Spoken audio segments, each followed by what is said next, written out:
তা দেখো সন্ধ্যেবেলা কি বানিয়েছি, মালপোয়া। বাবিন খাচ্ছে, ওদিকে তোমার দাদা ভাই খাচ্ছে। দেখো কত সুন্দর ফুলেছে, দেখো খুব সুন্দর হয়েছে। ময়দা দিয়ে করেছি।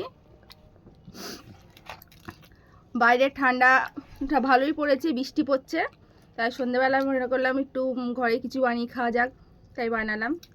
যে বাবিন ভালোবাসে খেতে এগুলো, তাই করলাম।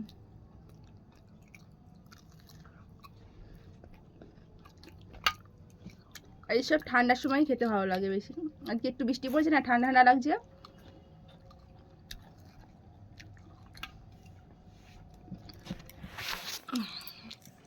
তোমার দাদা ভাই, বাবিন, আমরা তিনজন বসে খাচ্ছি সন্ধ্যেবেলায়। বাবিনকে খেয়ে নিয়ে বাবিনকে একটু পড়াবো,